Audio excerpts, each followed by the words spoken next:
So designers, architects, you can't be both. You either want one or the other. And then contractors, any contractors here? Great. All right, so yeah, my name's Brent Hull. I have a company in Fort Worth, Texas called Hull Homes, Hull Millwork. We build houses and we do architectural millwork. We run moldings, we build windows and doors. We just come out with a 100-year window, which I was talking to Clayton about when I was out here. Hey there, good to see you. Thanks for coming. So anyway, what I want, so we're a millwork company, and that, so there's the cards on the table. We do millwork, and we would love to do your millwork. But what I really wanted today was to talk about interiors, okay, and great spaces. I believe that interior designers are kind of in a unique space, okay? Architects and architecture school in general is no longer teaching classical design and, maybe even not even promoting beauty like they used to.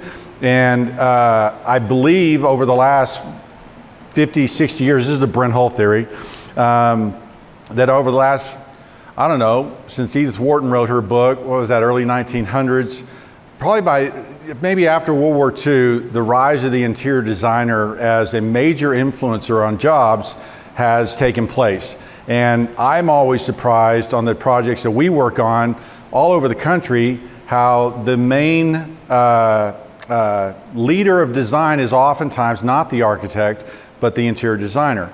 Yet, interior designers are not, interior designers are not necessarily trained in interiors. And so you guys are uniquely positioned to make things beautiful. And you do, with color and fabrics and furniture and art and all the different things that you do that you put into a space that make it amazing. But I see, and the point of this kind of talk is to, share some highlights and some ideas. For instance, the moldings around these doors, right? That is a very classical way of treating a door. Okay, you've got cross-headed corners, you have a frieze, you have a cornice, all happening right there. That is a beautiful way to highlight a door. Now, there's subtleties there, right? Where does the dentil go? The pulvinated frieze, why did they cut those angles there, right? There's historic precedent to all of this that we learn, we appreciate, we recognize, and then when it's not done well, we're like, what? I'm not sure really what's going on. And so today, some of you may feel like you're, drinking water from a fire hose, which is why we're recording this, so you can watch it again. But I'm trying to make this really practical, okay? I'm going to share a bunch of information, a bunch of history, and then try to get into some actual nuts and bolts of, how do you put moldings in a room and what size they should be. And so if you want to understand other things, just raise your hand and we'll talk about stuff, but that's kind of what we're going to try to do today. So, all right, so we're going to be learning from the past too. That's really kind of a big piece. Thomas Jane, you guys know Thomas Jane. He was associated with the Winter Tour. He wrote this book, The Finest Rooms, right? We've got Mount Vernon right there, and what's going on there. Sleepers' houses. This is a New York apartment. Like, why are these great spaces? Like, what makes them awesome? Okay, is it is it the furniture? Is it the antiques? Is it the scale? What's going on? Why do we love these spaces? Why in his book he's got the plaster ceiling falling down? Why is that a great space, right? And so as we look at these spaces, we also sometimes and oftentimes see in historical spaces architectural millwork like that. Cornice there in the room on the right, or that pretty arch with the Greek key on the left, right? So there's things that are happening. There's architectural influence, which is mainly what we're going to be talking about today, that I want you guys to understand and be able to be skilled at reproducing for your clients. This is the Miles Bruton house. This is in South Carolina, in Charleston. It's an amazing house, okay? It's probably, I think, one of the finest houses built in America in the 1760s. The level of craftsmanship is just, you know, off the charts, and it's just an amazing space. So there are, you know, 4, 5, 6 things that I think, you know, make something really incredible. There's an architectural composition that defines the space, that frames it, that gives it that sense of scale and proportion, that you stand in there and you go, I don't know why I like this, but I really like this space, right? It's the height that you put your chair rail, it's the size of your crown, it's all those moldings working together. I think there's a clear story and a narrative. We will oftentimes with our clients say, okay, when we're building a house, we'll say, okay, what are we building? We're doing a ranch house right now, and it was like, well, when was the ranch built? You know, who built it? What kind of skill did they have? You know, what did they know? Were they masons or were they working in wood? And so we are dialing down to when did they build it? Did they build it in 1870 or 1910, right? And so all those things will determine hardware, they'll determine moldings, they'll determine all these different things. So creating a narrative is very important. There's an understanding of the classical language, and I'm going to talk about terms and phrases today, but my journey on understanding classicism, you know, took 10 years.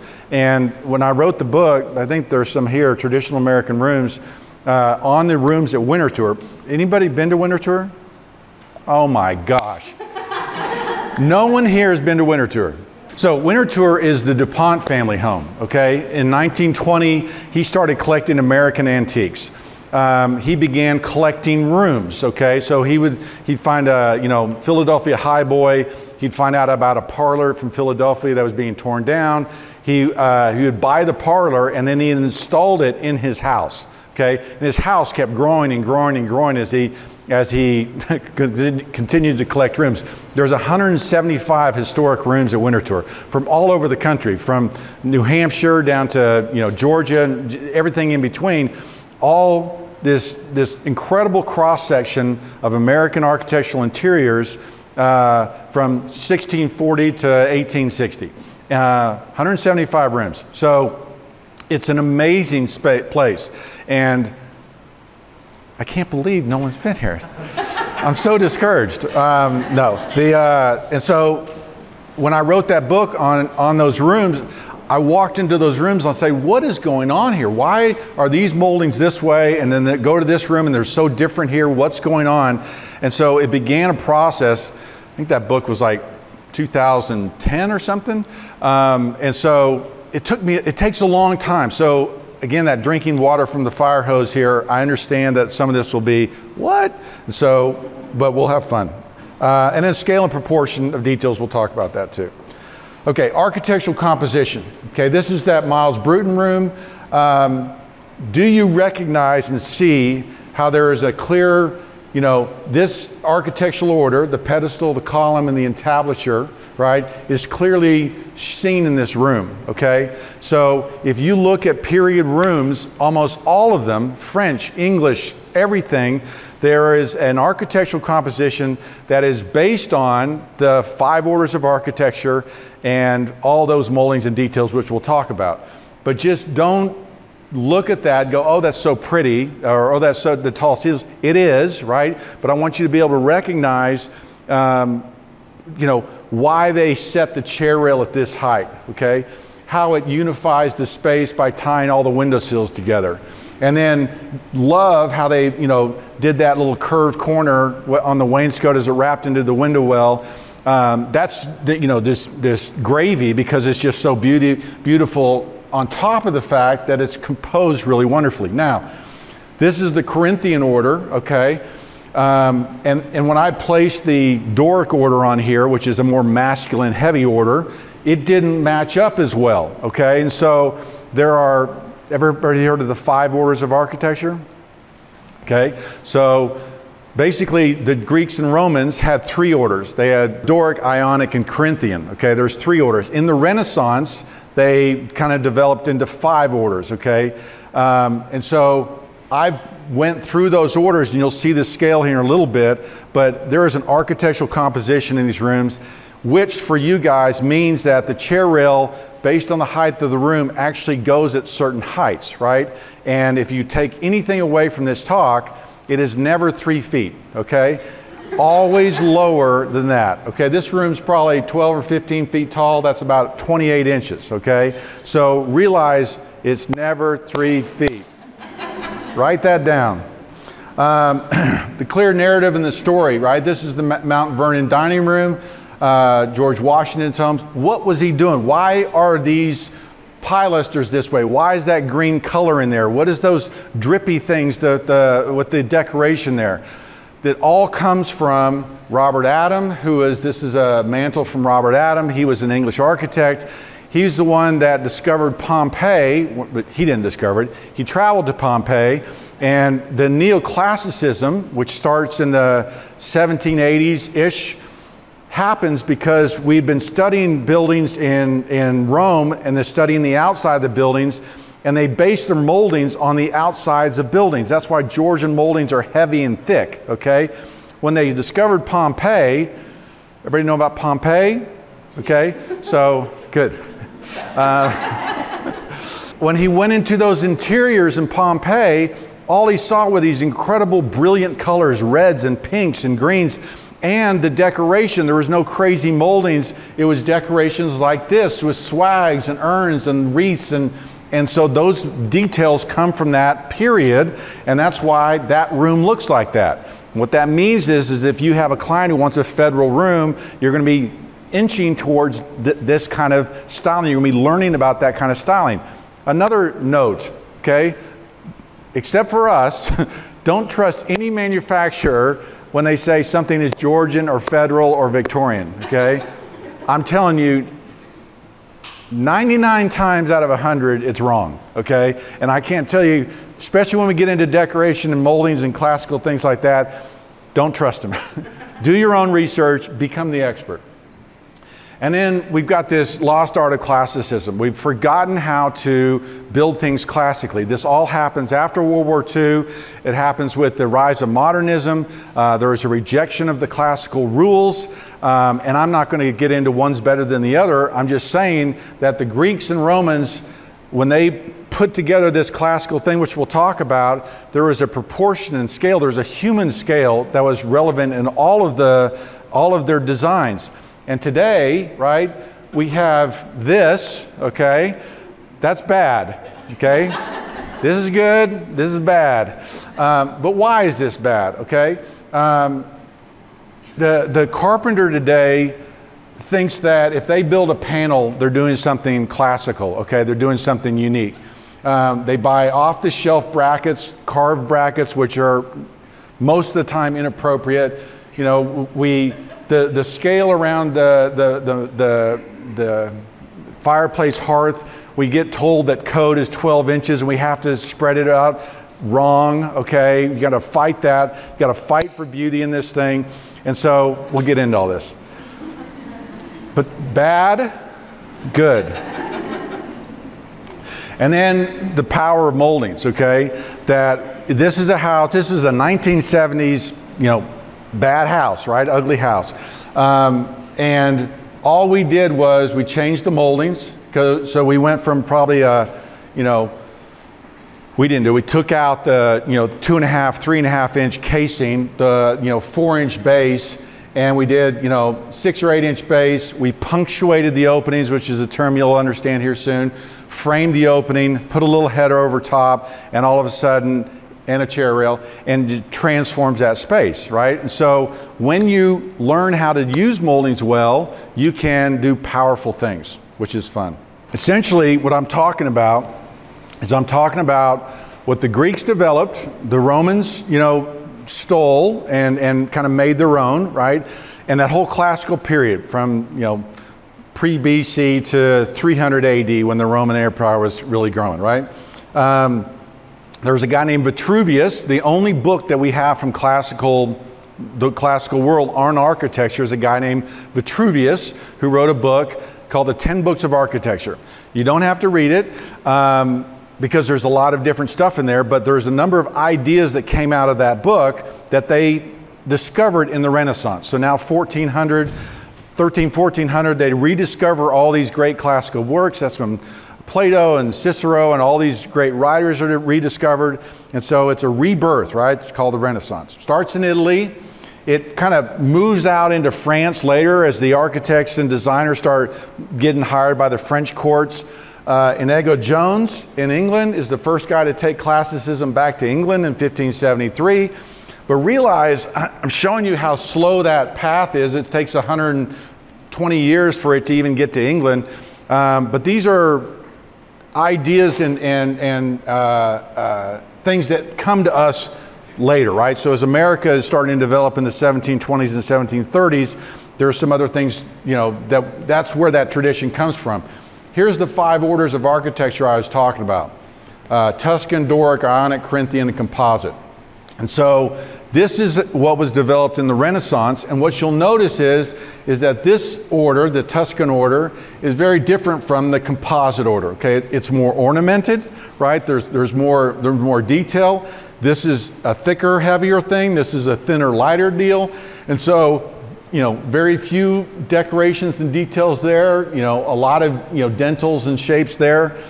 They all have a personality, they all have a difference. And the idea was that, you know, if you were going to build an armory, right, you would do it out of a very masculine, strong order. If you're going to build a theater or a palace, you might do it out of a very elevated, high order, right? So it's not just, oh, look at the different orders. There are actually purpose and meaning behind each one. Vitruvius spoke about the gender of those things, and he said the Tuscan order is a masculine order, okay? Well, what does that mean? And the Ionic order was a feminine order. The Tuscan order has a relationship of 1 to 7, okay? Well, what does that mean? Well, what they're talking about is the diameter at the base of the column, okay, and then how many tall that is. So if, say, this is 12, then 7 of those things tall would be the diameter. And you'll see that if you look at, you can't see it, but this is in your packet, you'll see it says base 1/2 D, okay? D is the diameter at the base of the column. And so all of these sizes for everything in that order is based off the D, the diameter. Now, where does that come from? So if I measured my foot, it's 11 inches long. I am 76 inches tall, okay? I'm 1 inch from being like perfect. So I'm not quite 1 to 7, but it was based on an ideal proportion in the human body. So my hands, my head, my ears, my legs, everything is proportional, right? And there's a system for, you know, sizing it up, drawing the human figure. The same thing was true in architecture, right? And so go home tonight, measure your foot, see how tall you are, see how close you can get to being perfect. But the feminine order or the Ionic order is like a 1 to 8, okay, or 1 to 9. And you'll see these things vary a little bit. And so there is a proportional relationship, and that's why when this order is broken out, okay, and all of these different parts are sized, it's sized off of D, which the diameter, so there's a unifying whole, right? So everything's proportionate. There's a system there. And even better, there's a human scale to it. And so that's why we walk into some of these spaces and go, I really like it here, but I don't know why, okay? So those details are done. I explained earlier, all of the moldings that we use in our houses today are based off this classical system. So the height of our chair rail, okay, is based on the top of the pedestal. The picture rail, right? The picture rail you'll see in rooms like that, that's the top of the tinea, the top of the architrave. And so I want you guys to get good at understanding terms like entablature, frieze, bed mold, dentil, where all those things go, because most people don't get it. Most people screw it up. And so once you understand those things, you begin to build beautiful things. Back to this door header, right? Here's our frieze. Here's our architrave, okay? Architrave is just door casing, okay? Here's our frieze. This is called a pulvinated frieze because it moves out. And then you've got a bed mold, and in between the bed mold is a dentil. You got a corona and then a cimation, okay? So That's exactly what we've got here. The other thing you need to remember as you design moldings, okay, is this is your palette sheet, okay? These are the shapes you use. You don't need any other shapes, okay? And if you've sat there and go, wonder what I should do, it kind of just wanders off, right? There's actually purpose and meaning behind these moldings. And so we've got plane surfaces, concave, convex, and compound, okay? So we'll talk more about this, but there is a rationale, right, with how this all comes together. And the thing that makes it wonderful is that you can be in a 50-foot tall space or a 15-foot tall space, and you still feel comfortable in that space. You don't feel overwhelmed because there's a human scale, because it's all based on these proportions, right? There is, you know, hierarchy, okay? Now hierarchy means that if you're doing a house, every room doesn't get every molding, right? You've got bathrooms and closets that shouldn't be as elevated as the main formal hall, okay, if you're doing a classical space. And that's what this is showing from Robert Adams' book. This is the exact same space, okay? Door, two windows, doors, two windows, door, two windows. But we've elevated it by adding more moldings and more details. In this one, you just have a base and a crown. In this one, they've added a chair rail, they've elevated the door, and they've added a little bit more cornice, and then they've put the pilasters in there, right? So there's a hierarchy to this and how they put this together. There's also an idea called punctuation, which is probably the most important thing for you to remember when you're thinking about door casings, window casings, okay? It is never a little 2-inch molding, okay? It is almost always something bigger. So what you have in this classical system is you'll notice that there is a visual phenomenon, okay? A geometric symbol that you'll see on here, and then an arithmetic ratio, okay? Everybody heard of the golden ratio? Okay, so that's that 5:3, right? And you'll see as this space is laid out, and if you guys can get good at laying out your spaces like this, magic, okay? Now why, okay? Well, the idea of punctuation, okay, means that for the size, the width of an opening should get framed or punctuated with a certain size. And so in the Georgian area is about 1 to 5, and the federal area is about 1 to 7, okay? So that means is you have a 30-inch opening, you have a 5-inch casing, right? So, right, there's a arithmetic ratio there and again, this is in the classical system, so we'll do the math later, but sometimes these casings can end up being 8 inches wide, and you're like, I'm never going to put an 8-inch wide casing in a house. Okay, well, you don't have to, but the realization that it's not a 2-inch casing, that you're trying to find that balance here, and most people that study and look at this classical stuff don't want you to do the math, okay? In other words, I mathematically figured out every single, that's not really the magic that happens, but there is a realization, hopefully, on your part that it is bigger than most people are putting in. The differentiation, right? See what they've done here is that the height of this door, okay, is at that differentiated, that 3 to 5 ratio, right? And that even the relationship of this to the crown, there's another one, and they break it out and they'll show that even in the dental and stuff like that, they have this differentiation. But you have punctuation over the whole room in the chair rail, and then from the chair rail to the entablature, right? So realize that all these parts and pieces are coming together, right? And they're all speaking to one another and working. And then just the sad part of it is that these were things that were understood pre-1940. If you ever wonder why pre-1940 houses look better than post-1940 houses, it's because after World War II, you have production building, you have cheap and fast building, and we kind of forgot these rules. And this is in a 1926 builder's catalog. It's a Odell's carpentry manual built for carpenters, right? That even carpenters at that time understood the Greek versus the Roman orders, the differentiation and sizing. So a lost art that hopefully we'll start getting back. Now, I think the best example of this, I hesitate to ask this question. Who's been in the New York Public Library? Okay, there we go, much better. Beautiful, beautiful, beautiful place, right? And so Carey and Hastings, they were the architects, 1895. But if you've walked through this space and seen what they've done, look at the order, the composition, the beauty here. We've got double pilasters here. You've got an entablature that wraps this space, this beautiful vaulted arch. We're talking about writing and reading, starting with the 10 Commandments, you know, over here with the monks, and I don't know whether that's Gutenberg or not, but you know, celebrating, right, the book and writing. And then, of course, the reading room is just one of the more magnificent spaces in America. And so, but realize too that there's a composition here, that there's a order. There's a reason why we're like, fall in love with that space. Notice on the outside, where my thing is, that there is a main column here that supports this upper entablature. And then there's an inner column supporting this arch, and that marches around that room and in that space.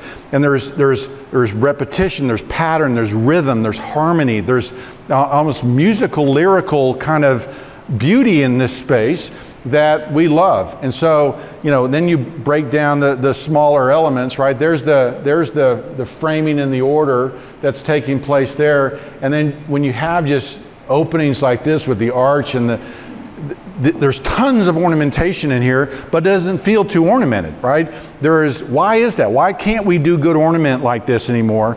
And they understood this balance of, you know, this is a cathedral for learning, right? And so it is rightly so celebrated. The ornamentation is appropriate, and we feel wonderful in that space. As opposed to this. Today, we run into spaces that are weird, okay? And you know, this is like the open warehouse in a McMansion, right? You have the bedroom right off the bathroom. You know, what are we celebrating here? What are we highlighting? What's the hierarchy in this space, right? There is no crown molding, right? We're elevating the tub and the bed frame, right? And so, I hope we all recognize that this is terrible, right? And so, but it's hard, and I've gotten calls from people say, they'll watch my videos on YouTube and they'll go, I want the classical moldings, because when you understand the classical moldings, they just make so much sense. And they'll go, I want it in my house. And I go, send me a picture. And it'll be a room like this. And it is very difficult to introduce order, to introduce, you know, rationality, okay, in a space like this, because it's irrational. And so they're hard, okay? It was actually fun trying to pick all these pictures out.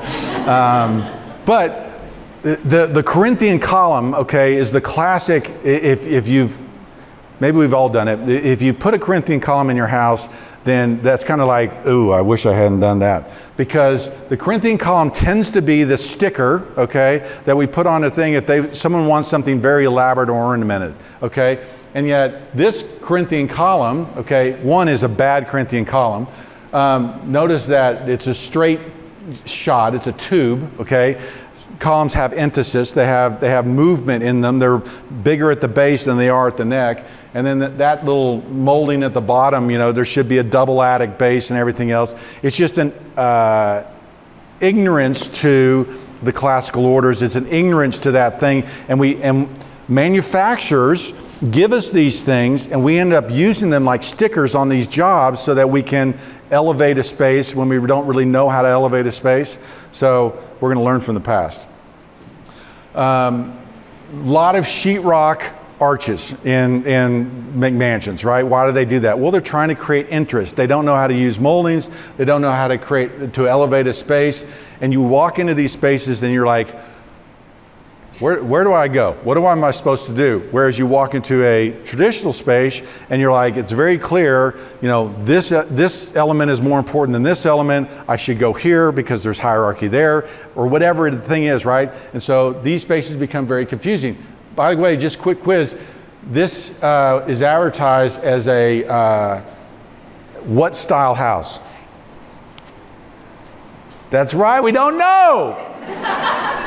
It's Mediterranean. And you're like, Really?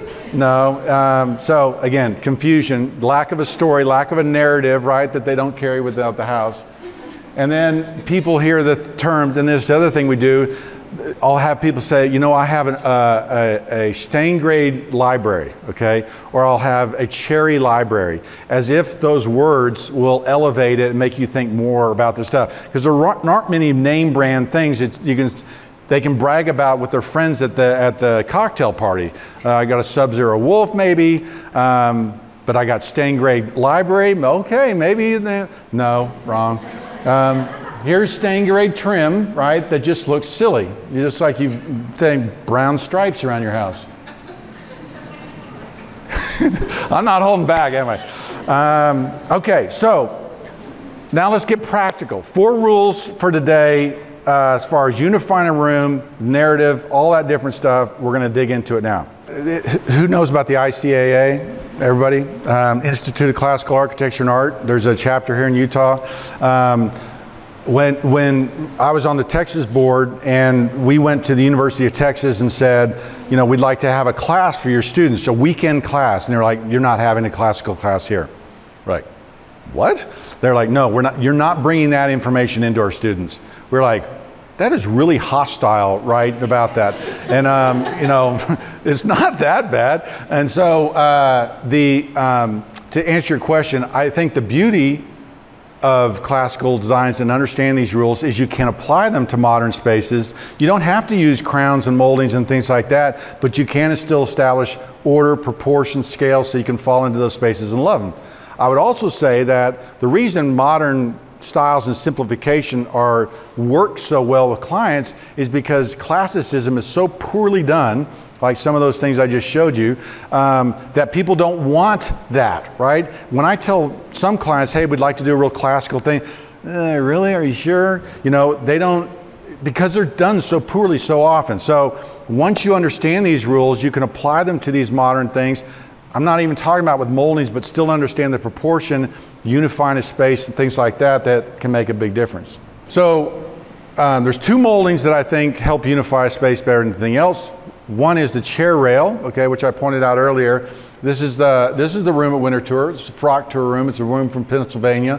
Kind of rustic. It's not real high style classicism, but there are classical elements. But notice in here, where's my little pointer? The chair rail that wraps around the room, okay? It ties the windows together, it ties together a corner hutch, it's something that unifies. And so a real simple thing to do is have moldings that grab architectural elements and kind of pull them together so that your eye can make sense of that space. Here's another room, Winter Tour, 1760s. This is from, this is a more high style room. This is kind of a federal room, but notice too we have this black chair rail that runs around the room. We have a pedestal. There's an architectural order here. There's a cornice at the top, and so there is that composition. There is a molding that unifies and ties the space together. And then this is one I just shot a video on the other day, and this is a great example of a crown pulling and tying a room together. Okay, you have a number of things happening in this space. One is you have hierarchy, okay? You have the door here, the door there, that are about 2 inches lower than this center door, okay? The center door is wrapped by pilasters with an entablature, and notice what happens, this cornice runs all the way around the room, tying the room together. And you'll see, if I go to another side, kind of, there's that wall we were just looking at, here's this other wall. So it's a very formal entry, right? But the crown ties this and pulls the rooms and the elements together. It's really simple, okay, in my mind. Like if this composition wasn't there, but they wanted to elevate this door, it's really easy in my mind to build a frieze, a decorated frieze that would run right across this door and tie into this entablature, and so, or into that cornice. And so realize the opportunity as we look at the past and see ideas like this, that unifying a space can be as simple as pulling a molding together. And you'll see on a case study we've got coming up where we just introduced a chair rail and it ran through the formal spaces and really helped tie the house together. Realize what's happened to code screws things up, okay? And you guys have to fight code. Yeah, I'm saying that on camera. You got to fight code. I'm being recorded, so I got to be careful. But realize that historically, handrails, and if you've ever seen a porch rail in an historic house, it might be this high on the porch, right? Why is that? Well, it's because it's the pedestal height that runs around because your column is your porch column. Same thing happens with chair rail or handrails on a stair. Historically, those things were down here and low, okay? But code says, and I've had people, code says right now 34.5 to 42 inches, okay? And so people end up putting them at 36, 38 inches, which is too high. Well, if you're doing a classical stair, oftentimes you'll have a wainscot on the other side and they're trying to tie it together to that handrail, so it ends up getting really too tall. Well, what also happens with stairs is you run up as the ceiling comes down, and so you end up having almost in that space, that chair rail almost halfway. And it should be down at about, if it's going to be punctuated, down at, 24, 25, 28 inches. So we go, well, that's kind of small. Not visually, it's not, okay? And so this is a challenge for everybody, okay? But I'm encouraging you to fight for a lower chair rail, and there are tricks. Everybody read Marion Casado's book, Get Your House Right? Great book. She talks about how to disguise low porch rails with a thin rail on the top to meet code. And so you are fighting for that beauty, okay, and that design, but it's because code has risen it up so high that they get too tall that I always drop them down. And I'm also looking at historic precedent. There's some great books, they're called Colonial Interiors, and it's all, like most books deal with the exteriors of buildings. These are 3 historic books. There was a 3-part series, Colonial Interiors. They did Colonial and Georgian, Georgian and Federal, Federal and Greek Revival. And they have pages of stairs, just stairs, stairs, stairs. A lot of great ideas, a lot of things to look at as far as understanding historic precedent for that. Okay, the clear narrative. Each style did it differently, okay, but they all follow that same classical model. These are 2 French rooms, okay, but notice that we've still got a pedestal, a column, right, and then an entablature up here, okay? Now the French did things completely weird and different than anybody else. It was always harder, always more different, always crazy, but the same compositions here, right? There's your pedestal, there's your column, and they've got a weird entablature. It's not that typical, Italian, architrave frieze. It's just scoop, right, that just represents that space. But that goes to the point on the modern thing is that you don't even have to use moldings. You could use colors, you could use fabrics, you could use metal, okay? But I would still encourage you to look at your space as in this way, because you're introducing the human scale, but you don't have to do a formal cornice like that. You can do a big cove and, define it some way if you want. So the French are a good example of, hopefully cutting you loose, letting you know that there's design freedom here within this system that can help you, design and have fun, and yet still introduce scale and proportion, right? The English, okay, these are arms rooms at the Philadelphia Museum. Anybody been to the Philadelphia Museum? It's an incredible museum, okay? 1924, Fisk-Kimball. They have probably 30 or 40 period rooms. One of the French rooms was in there. They've got a ton of English rooms, but the English were, because the English weren't following the French, right? They were following Palladio, and Palladio's book was very famous in England, where you have the English country houses, which is a Palladian villa, and so they were much more Italian, much more canonical, okay? They were looking at Palladio's books and going, okay, we do this, and then we do this, and then we do this. Whereas the French were like, no, we're going to do this.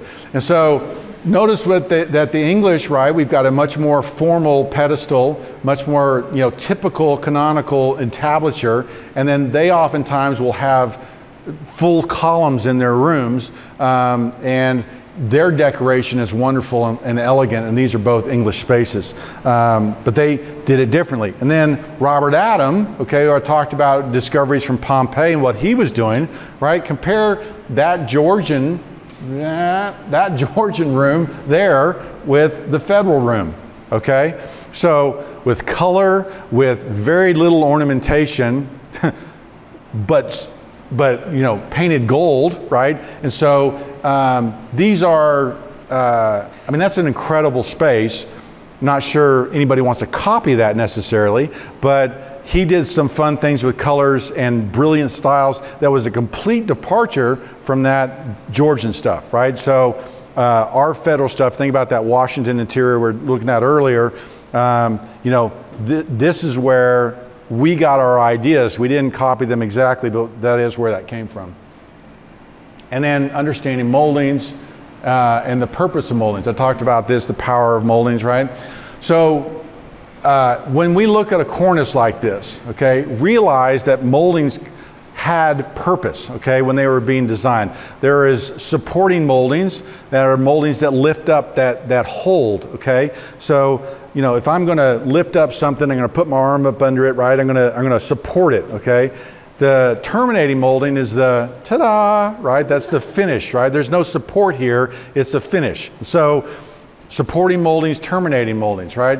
And so when you have a molding like this, it ends up in the bed mold, okay? It ends up supporting all of this other stuff. Notice you got two supporting moldings here, and then you've got a terminating molding up here, right? So as you're designing moldings, as you're putting these things together, they belong in certain places. They'll make more sense visually if we use them the proper way.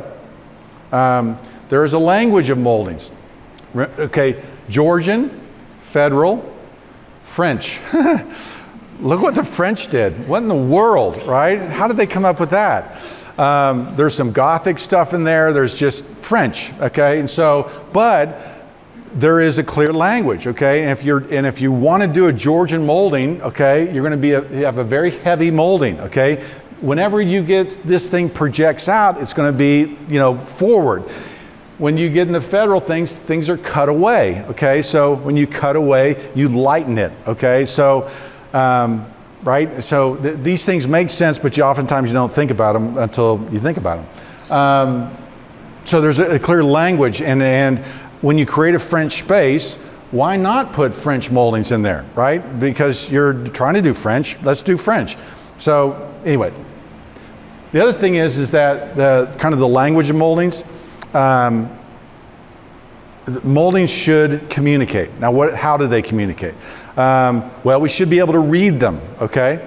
Now, you can see this molding here because it's right there, but if I covered that up and you tried to see what that is, right, we don't know what that is, okay? It looks like just a bunch of lines. Do you see that? And it's only because they've exposed this corner edge that we can see what's going on there. Now, in this case, this is at Winter Tour, we have a very clear definition of spaces, okay? And so it is not this straight rocket shop, you know, of just bumps and bruises. That's what that is. That's bumps and bruises, you know, falling out of the ugly tree, okay? This is clear communication and clear definition of moldings, right? We've got a bed mold, and then we've got the corona, okay, which is a pause, okay? And then we've got our cimation. And that pause is maybe the most important trick that you guys should take away. Notice that pulvinated frieze there's no ornamentation on it, it's a pause. And so it helps you see what you're looking at and capture those spaces. If all those things were squished together, you couldn't see that as well. So this is that, you should, when you put moldings up, you should be able to read them. And when I showed you the picture of your palette of moldings, those are very clear moldings, okay? And when you get into things where you have that many kind of lines going on that you can't read the difference between what's going on, if there was a pause in here, if this was a pause and then it went out there, you could probably read that better. But that pause is really important as we talk about the language of moldings. And then the scale of moldings, right? Georgian, Federal, 50s clamshell, right? And if you try to punctuate an opening with this, okay, you can't. Why? Okay, well, there's no definition. You can't read that. By design, okay, that was a modern molding, designed in the modern period by modern architects. There is no lines on there for differentiation. And so color, maybe you could see that mold, what that shape of that molding is, but that is not a clear communicator, right? You can't punctuate an opening is. But because of these stops and these breaks, and realize that there is even a proportional relationship between this space and this space, that pause that happens even in that architrave, that helps communicate. But the scale of moldings today have shrunk. And really, if you look, the average size molding in 1920 was probably 4.5 inches, 5 inches. The average size molding today is probably 2.5, 3 inches, okay? We need to break the habit of, sometimes we'll put 5-inch molding in a room and we're like, oh, it's going to be so big. But if it's scaled right, it's scaled properly, it won't look that big. And you can reassure yourself by going to winter tour and going to historic places and actually taking a tape measure and going, oh yeah, that's pretty big. So you'll see that. Not only scale and size, but scale of parts to one another, okay? In this case, I don't want you designing moldings that have a huge molding, okay, separated by the very small moldings. So this is a crown, this is from a builder, and the parts and pieces should relate to one another. If you look back at this molding, right, the scale of these different things, and we'll see this in a second, are all relational, okay? If you go to here, right, we've got teeny, dental, wrong place, huge crown, and then panel mold up here. Now notice what's happening too. If you looked at a 1920s catalog, you had crowns going from 1.75 inches all the way up to 4 1/4, and there might be 8 crowns. Okay, today in most molding catalogs you might have 2 or 3, and most of them are not small. And so again, this is where you fight for beauty and fight for design. But one reason you call us to get custom sized moldings so that they look right, they're scaled right, and you aren't taking a panel mold, okay, doesn't belong in a cornice, with a crown molding and then another panel mold down here. What they've done in this, then they've looked at the whole rack of lumberyard supplied things and go, well, I guess I could build it up, and they're not even using crown moldings to do it. So anyway, it's kind of a mess. I did a video on a historic room we redid. And the difference between how they did the crown, and it had been taken out of a house in England, brought to America, and then revamped, but it was very clear where the 50s redo had happened versus the historic stuff, and it was most relevant in the crown. And so what you had was, this is the historic crown. You have a bed mold, corona, cimation. Okay, that's made up of 4 moldings, 1, 2, 3, and then 4, okay? And then in the 50s, they did this, 1 crown, okay? Same amount, and look at the size of these things compared to this. This is a really big crown, and so these moldings are fairly small, which they need to be, but you end up with kind of funky looking things like this versus the scale and the readability that happens there. So again, I'm afraid I'm causing you to drink from a fire hose now. Brass tacks, okay. How do you do this? Okay, how do you put this into a room? How do you make this happen? One of the things you have in your printout is this. Okay, this is from William Ware. He was a architecture professor at Columbia University in 1900. Okay, he wrote a book called The American Vignola. Okay, which is basically the American design catalog for classicalism. Okay, and so back in here, this is how you're going to help size moldings in a room, okay? So what he's done here is he's taken the Doric, the Tuscan Doric, Ionic, and the Corinthian composite, and see this 1, 7, 8, 9, 10, okay? That's that 1 to 10, 1 to 9, 1 to 8. That's the relationship of your diameter to your height, okay? So these are very masculine, they're heavy, these are very light. So you got 1 to 9, 1 to 10, is a very thin, tall thing, right? Everybody with me? Do we need to stand up? We need everybody going? So then what he's done is he's breaking out, there is this up here is the size of your entablature, okay? And then these things are architrave, frieze, cornice, right? Architrave, frieze, cornice. So and then this is your base, right? And there's if you have a pedestal. So I know that doesn't make a lot of sense if you're just doing this for the first time, but trust me, we'll walk through this, okay? So we're gonna take the Doric order, okay? Which if the thing you've got in there, here's how the Doric order breaks out, okay? So you got 5 parts, okay? And one part is your entablature, okay? What that means is if we have a 10-foot tall room, each part is 2 foot, okay? So this entablature, full entablature is 2 feet tall, okay? 10-foot tall room, the crown, if we did the full entablature, most people don't, just do the cornice, but if you did the full entablature, it's 2 foot around the room. The entablature is broken into, as you can see, into 8 parts. See that there? You're breaking the entablature into 8 parts. And so each part is 3 inches, okay? So 8 divided by 24 inches, 3 inches, right? Math's there. And then there's a 2-3-3 relationship between the architrave, frieze, and cornice. So the architrave is 2 inches tall, the frieze is 3 inches tall, and then the cornice is 3 inches, or 3 parts, so it'd be 9 inches tall, right? So it's 6, 9, and 9. Everybody follow, everybody with me, okay? Now, we're going to take these 8 parts and we're going to divide them, and we're going to talk about the size of these individual moldings. So that Doric cornice is 9 inches tall. We just discovered that on that last page, right? That means, and then we see here that that 9 inches is divided into 4 parts. So we've got got 2 parts in the cornice, 1 part in the see that 1 part in the 1 part in the climation, 1 in the cornice, and 2 in the bed mold. So there's what those parts are. Each part is 2 1/4 inches. That means your crown is 2 1/4 inches. So in a 10-foot tall room, you have a 2 1/4 inch crown if you're only going to run a crown around that room. Right? It's not a 3 1/2, it's not a 4 1/2, it's not a 5 1/2, because if you're in a 10-foot tall room, you go, gosh, I need a lot of moldings up there because it's a really tall room, it's a big room. I'm going to need more than just a 2 1/4 crown around there. Right? So what do? Well, you might end up taking these proportions of these different pieces, and you might, let's say the client doesn't have a lot of money, so you're going to take that full 9 inches, right, and you're going to do maybe 1 or 2 parts of this.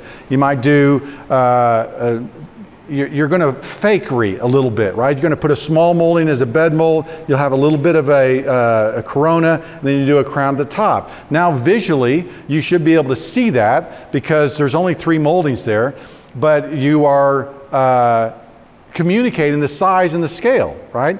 Another thing you could do is you could go back, if we went back one, and remember the picture rail, if you remember that thing, is the top of the architrave. It's called the tinea. That's the picture rail in room. And sometimes you go into Victorian rooms and they have the picture rail 2 feet down on the wall, and it's not up close tight, but it's down. They've done that because you are introducing an architectural proportion in there. So you could take just that crown and just your picture rail, and now you've visually given this line around this room, which kind of defined an entablature around the room. You see that? Does that make sense? Yes. So how do you know which order to use and which style? When you get familiar with this, it'll be an easier question, okay? But it's hard, right? Like, well, where do I even start? Arts and crafts style houses often use the Tuscan order, okay? Thick, strong, fat, like this, okay? The columns on those houses are often big and thick, right? Those big porch columns that are on arts and crafts house. So there's your eye starting to realize that, okay, arts and crafts is kind of Tuscan, okay? The French rooms we saw, those are Corinthian, composite orders. They're very high style. Tall ceilings, all that stuff. It's going to be a combination of what it's going to start influencing is size of casings, right? And so most of our clients don't like Georgian moldings because they're too heavy and too strong. Now that's, I'm sure, a pattern or a fad that's going to change, But right now they like Federal, okay? Now Federal is a much taller and daintier style, so I'm going to be leaning towards the Ionic and the composite or Corinthian just because I want the scale of my moldings and stuff to be thin and light, okay? So you are, and then there's the ornamentation thing. And I've got a slide in here. Basically, be really careful about ornamenting, and because it's just really hard with the materials on the shelf today that are ornamented. But that ornamentation, Incobald carvings, they're terrible. They're terrible. And so don't use them. You're going to show off the fact that you don't understand ornamentation, okay? So again, I would encourage you to look at historic precedent. And what I learned when I wrote that book, Traditional American Rooms, and the sizes of the moldings are actually scaled in that book. And you'll see that Georgian moldings sometimes will project off the wall 3 inches, okay? Post 1900, most moldings, because of standardization of milling machines and things like that, go down to about 3/4 of an inch. They're working with 1-inch boards, which come from the mill. It was all about standardization and about, speed and everything else. And so they shrink to about 3/4, which isn't terrible. But if you look back, the historic precedent, those moldings I showed you, the French, Georgian, and the clamshell, that Georgian molding stuck off the wall 3 inches. Point being, thicker is better, okay? So I would have no molding under 3/4 of an inch.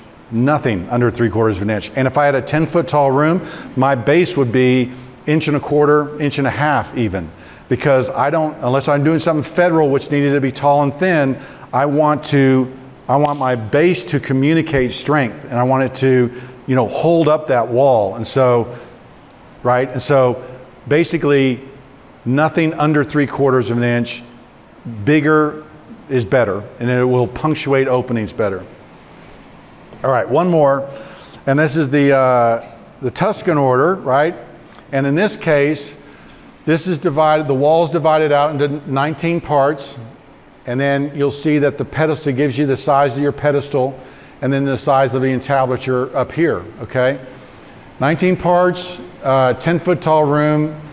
The entablature made up of 3 parts is 1'7". I think each part is, 19 inches, 6 inches, each part 6 inches, if you break it out that way. The entablature is broken up into 7 parts, right? There's 7 parts there, 1, 2, 3, 4, 5, 6, 7. And then each of the architrave, frieze, and cornice is 8 1/4, 5 1/2, 5 1/2. Now, architrave, pre-1900, all door casings and window casings were called architraves. Now they're called door casings. But it was always an architrave. Why? Because the architrave supports that opening, right? The architrave is king beam. And so it's the one that the columns hold up, and it was the supporting piece that always spanned an opening. So anytime you have something that spans that opening like that, it's an architrave. And so this case, in this room with 10-foot ceilings, that means our door and window cases are 5 1/2 inches wide, right? So, okay, now you're getting a sense of the scale of the door and window casings in this room, in this style, and you can start kind of building these moldings in your head. And then, it breaks out the parts, and then each part, is 2 1/16. There's one cimation, one corona, one bed mold. You can see this breakout here, and you start again to get the size and the scale of these moldings. Notice in both cases, the crown individual piece is small. And so I encourage almost all of my clients to do this kind of crown, okay? It's basically 4 parts, okay? And again, this is where you're going to educate your client, because the client may push back, well, why do I need that? No one does that. Well, that's because no one knows, okay? And I want you to have a beautiful space, and if I just put up a single crown in there, it's going to look silly. We need a full cornice like this, okay? And so you are encouraging them that this is the way we used to build, and this is the way we need to build again, but I almost always am putting in a crown like this, not just a single thing around the room, unless it's an upstairs bedroom, a kid's room, or something like that, where it's not really that kind of an elevated space. And then the last thing was just ornamentation, that, you know, this is an English room, and there's a ton of ornamentation here, right? But we don't really, I don't think you look at that and go, oh, that's gaudy, right? Why? Why do they fill this thing up with ornamentation and yet it still looks good? And it's because this understanding, one of my notes was, you know, be wary about ornamentation, but you know, the bracket is carved appropriately, it's sized appropriately, and this is why that comment about Inkabald and White River is that they're clunky and fat and they're short, and the leaves are just, you know, this goopy, ugly leaf. So, but there is a way of doing this, and then this is when you become a student of the past and start looking at this stuff. You can get better at it, get more skilled at ornamentation. This is right there, okay? You don't even really notice that, but look how much beautiful detail is in there. And this could be done on a CNC, right? This could be manufactured cheaply. That's what I meant by CNC. Yet, if it's done the proper way, it adds to things, it makes things beautiful and worthwhile. Okay, this was a house we did, 1930s, nice colonial revival house, and then on the back side they've added this modern addition, okay? And it was not pretty. And so you see, you know, this is the back of the old house, and then here's terrazzo floors and, you know, full-size windows, and then just kind of an ugly living room. We used the Chesterton kind of chair rail and mantle, right, in the main living room, and then this chair rail runs around throughout the whole space. And so we took a living room like that on the left that had no walls, no returns, right, and made it more traditional, right? We brought the walls in, we brought this chair rail in here, it runs around the whole room, we introduced a chair rail, we established these very small, simple pilasters that support this arch, and then now we've got a centering here, because one of the other things you're wanting to do is you're wanting to create axes, you're wanting things to make rational sense, so that when you walk in you go, okay, I know I'm supposed to go down this aisle, right? And so, you know, notice here, you know, this thing's almost in the middle. So we rebuilt all these windows on the outside to line up with, you know, rooms that they made rational sense and they worked. This was that back hall, right, where we rebuilt this. We centered this door on that room you just looked at. But again, we've got that chair rail running through here. They still loved the light. So they said, we love all the light that's coming in on this back side. We don't want to lose that. So we just put glass in these things instead of wood panels. But we, you know, have now framed the opening and, you know, still provided the natural light. But remember, this is a 1930s colonial house. And so when you walk in, it's a traditional house. And so when you walked into the back, you're like, where am I? And so we had to tie those two together. But then just, you know, building this kind of architectural composure and structure around this, you know, modern window really, I think, helped capture both, and you can see on the back side kind of how it got brought together. Okay, my time is up.